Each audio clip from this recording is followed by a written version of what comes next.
Alright, back in the woods again. Rough morning this morning. It's raining, windy as hell. I just beat the rain. I just finished up. What I was doing was resighting in my crossbow. Have you seen some of my previous videos? I'm using a Killer Instinct, a Fatal X. It's not a new crossbow. I got it last season, 2 seasons ago. Actually, 2 seasons ago. I really like it. It's small, it's very compact. It's an extendable stock, so I can pack it down. It's pretty much set up like an AR. If you're familiar with shooting an AR, it's got an AR style stock, an AR style grip on it. But I really like it. It's quiet. I don't shoot the ultra light bolts with it. I shoot the regular bolts with it. I actually have another set of bolts that I'm going to try. These are the regular bolts that I shoot with it. 20 inch. The reason I was resighting it was this year I'm switching broadheads. I've been testing out a couple of different ones. I had some before that I shot with my compound bow.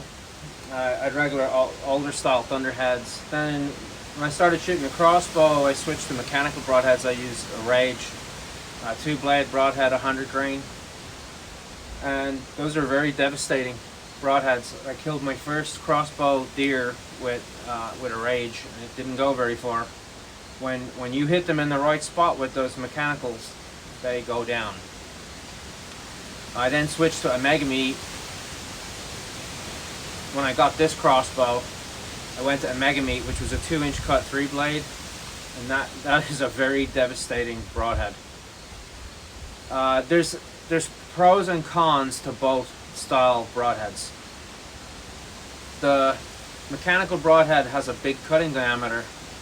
Now I'm going to give a shout out to a guy. If you want to learn a lot more about like tuning your crossbow and shooting your crossbow and arrow building and broadhead type, although he's quite affixed to his mechanical broadheads, go and check out Death by Bunjie.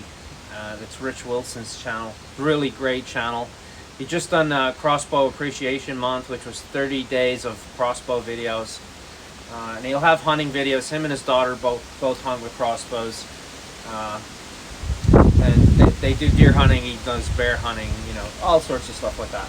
So go check out his channel. He has really good information on crossbow shooting and crossbow hunting. He also has a book actually out on crossbow shooting and crossbow hunting. It's Death by Bunjie. You search it up, you'll find it. But I'm switching over from mechanical broadheads. This year I went to look at broadheads, and last year, not last season, season before, I went through 2 or 3 broadheads, and 3 broadheads now, those mechanical broadheads, are $60 for 3 broadheads, which is kind of excessive. It's like everything else, it's like groceries. Everything price-wise went through the roof. I'm not going to get into that, but the broadheads do work. Like I said, there's pros and cons to each one. I did shoot a buck with one of those Rage, or with not the Rage broadhead, but the Mega Meat broadhead, and it punched a huge hole in that deer. I mean, it was definitely a mortal wound. You look at my video. If you search back on my channel, it's Killer Instinct crossbow buck. You'll see that video, and there's a picture of that hole in that video, and it's a large wound. Now, what I'm going to do this season, I'll actually look here. This will show you what modern crossbows are capable of. This is a brand new a Delta Mackenzie target for crossbows. You can see I shot a couple of holes in it in the front. I was resighting these in. You can see they were, from where my impact was originally, you can see that they were impacting slightly to the right. Elevation wise, it didn't change. I used the same grain weight, which was 100 grain. I might step it up to 150 grain. I have some pile driver arrows in there that are heavier even now than the ones that I have. But I mean, as you can see from this, penetration is not an issue. Now I shot this at 30 yards. And if I turn around, you can just see the point of the broadhead coming out of the block. So, and like I said, this is not shot out. This target is brand new. My wife bought it for me so I could tune my broadheads. But as you can see, penetration is not an issue. 30 yards, that pushed all the way through that. So this is the broadhead I'm going to use for this season. It's a Stinger, a very tried and trusted broadhead, a 2-blade, but it has the 2 little bleeder blades in there, you can see. And this is a buzz cut. You can see it's serrated edge. There's quite a bit of science behind that. If you look at videos from guys like the Ranch Fairy who do a lot of broadhead testing and things like that, the serration is to protect the edge of the blade. So if that blade touches a bone, the serration is missing the bone. The outer piece of the edge is hitting the bone, and then the inside part of the edge, the scallop, is actually staying razor sharp because it's not dragging along the bone, but it continues to cut as it goes through the animal. And you can see this has a bevel tip on it. Oh, the wind is not going to get right. You can see the broadhead has a bevel tip. It's like a chisel tip. That's so it won't roll the tip over. Now, these broadheads, like I said, they're pretty proven. They're pretty tried and true. They're not new. They've been around for a long time, and it's an American company. These are made in America. So for 3 of these broadheads was $39.95. They're also lifetime guarantees. So if you smash the blade up, the main blade is stainless steel. You can switch it out. Now I've shot this multiple times into this target, and it's still sharp. Not sharp enough that I would go hunting with it, but probably if I ran my finger along it long enough, it would still cut it open. But with these broadheads are really nice. That the blades are sturdy. The ground here is littered with stone. If I shoot a mechanical broadhead into a deer, and it's going to go through that deer at the ranges that I'm shooting, I've never not had a pass through with a crossbow, ever. The broadhead has always gone through the deer completely. It goes into the ground on the other side. If that mechanical broadhead hits a rock, it's done. It's trash. I think even if it hits a good piece of, you get a decent sized buck and you hit him in the shoulder bone, that broadhead is ruined. You're pretty much buying new, replacement blades for it, which you can do. And I have done. I have rebuilt my mechanical broadheads. I don't know. I just like the aesthetic of the older style 2-blade broadheads, kind of Fred Bear, Fred Bear type stuff, Howard Hill stuff. You can resharpen these broadheads on a stone. You just pound them and then strop them, and it's back to razor sharp.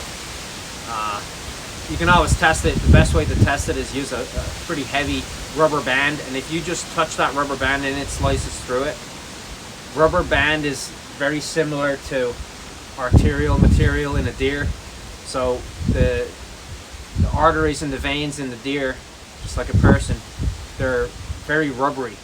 So they can tend to, if you get a blunt blade and a blunt blade hits it, it will deflect it. It won't actually cut it. You need a razor sharp head to make that cut. If it touches an artery, you want it to cut, slice through it on contact, not push it out of the way. That's what makes the broadhead effective. It's not a shock weapon, it's a hemorrhaging weapon. It's relying on cutting muscle, cutting tissue, cutting vital organs, lungs, heart, liver, to make the deer bleed out very quickly and expire. It's not like a rifle. A rifle, of course, will cause damage, but a rifle causes a shock. It's like getting hit by a freight train, that type of shock. An arrow doesn't do that. You'll see a lot of deer that get hit with an arrow out of a bow or out of a crossbow, and they don't even realize what's happened. It's like a little surprise. They'll look around, and all of a sudden they get a little shaky legged and they fall over, and they didn't even realize what happened. But I'm going back to the mechanical broadhead, away from the mechanical broadhead, back to the 2-blade broadhead, and there she is, the Stinger buzz cut. Stinger make a lot of good broadheads. You see a lot of traditional guys. I see a lot of guys too shooting ultra heavy arrows, where now they're going to chisel type point, broadheads that are single bevel heads. Those are very devastating too. Very easy to sharpen, which is good. Like I said, even with these, I have a hone at home, a sharpening stone that I can resharpen these on and get them back to razor sharp. I'll keep one. I have 6 heads, so the other 5 I'll keep for hunting. This head I will just use for tuning and practice shots and sighting in and stuff. So as you can see from the target, I'll flip it around here. From where my field points were hitting, the broadhead was hitting just a little bit to the right. Like I said, my height elevation, that didn't change, just shot a little bit to the right. One of my shafts I did have to do a little bit of knock tuning on, where the arrow wasn't hitting the same spot as the other arrows. So with knock tuning, what you would do is rotate your knock to find where the spine of your arrow is, so that the spine is aligned on each arrow the same and it would lead the same way. That can be quite critical when you're shooting fixed blade broadheads, because when you have fixed blade broadheads, it's kind of like putting a vane on the front of your arrow, so it wants to try and steer the front of the arrow instead of the vane steering it at the back to stabilize it. There's lots of ways to tune it. You can paper tune it, shoot it through paper and see how the arrow shaft is flying. You can like I said, you can knock tune it, so you can rotate it to have the cock vane down in different orientations, like that, and then see, how well the arrow groups. Is the same with your other arrows? Is it constantly, not flying consistently? But you do have to do a little bit of work to get these to fly properly. Now, as you can see from my target, when I pull the arrow out, I have it pretty dialed in, pretty good. It's consistently hitting that spot at 30 yards. You can see here, I had one here, one here, here. So it was pretty consistent. I just had to adjust my sight a little bit to the left to get it to come into dead center where I needed it. But we're going to give them a go and then see how they work. Hopefully we have a good season and we got a deer or two. We'll try. Crops are up already. We'll see if the deer and the weather cooperate. Like I said, if you want more information on this stuff, check out Rich and Genevieve at Death by Bunjie, and get you find some good information. Alright, thanks for watching. See you guys soon, I hope.